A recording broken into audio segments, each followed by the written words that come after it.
afternoon. We are with John Ward, attorney of the state of California, graduate of Southern California University with a certificate in disability policy and a master's degree in administration from Northern Arizona University. He has more than 25 years of experience in corporate, disability, and civil rights law. He's an expert in special education. Mr. Ward, good afternoon. Good afternoon. Can you explain to our viewers the special education system in the U.S.? How does it work? Well, in the United States, Congress passed a law in the 1970s that was to guarantee students with disabilities special education rights. Number one, every student is guaranteed a free and appropriate public education.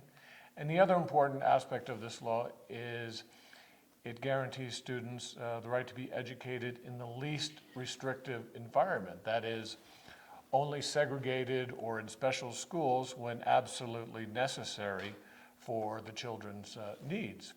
The other aspect of the special education process is it's actually implemented on a very local level. Every year, students, basically their parents, administrators, teachers meet and create an individual education plan that is tailored to the particular student's needs and defines the supports, services they need to succeed, as well as how to measure progress. Can you tell us how well the system works in the United States? Well, overall, compared to 40 years ago, we've seen enormous progress. Millions of students are included, are getting much better educational opportunities and social opportunities, which is just as important. And there's been a huge amount of progress, but of course there are some areas that need some improvement. Mr. Ward, what do you think needs to be improved? Well, one issue is the funding mechanism for special education.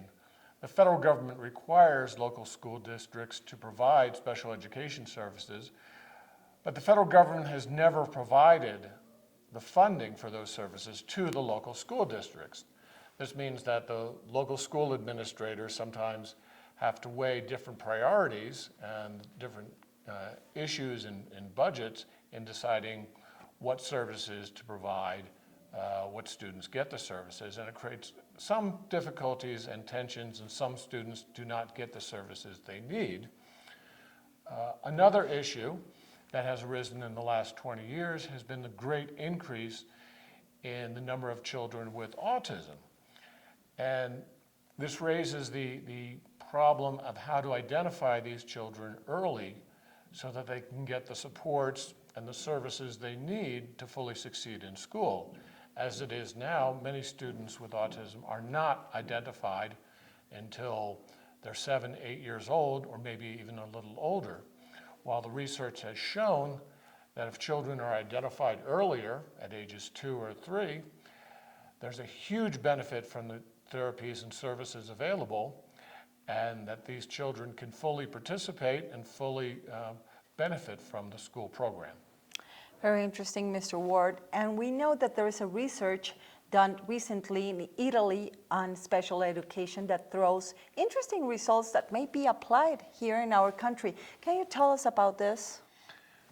Well, Italy is a unique country in that it was the first developed country to pass a law requiring inclusion in education and other social services and social programs. That is, people with disabilities should not be excluded from society or educated separately. And something that's interesting that's been noted in some research is a phenomenon around the world. People with intellectual disabilities, Down syndrome, conditions like that, have a decline in their IQ as they get older during adulthood. Oddly enough, people in Italy with disabilities do not experience that decline in IQ or intellectual capacity as they get older. Wow. Now, this is an issue that does warrant some further investigation and research. Very interesting. Thank you so much, Attorney John Ward, for all this information. Thank you for having me. And that was the law report for this evening. We will be back after these messages.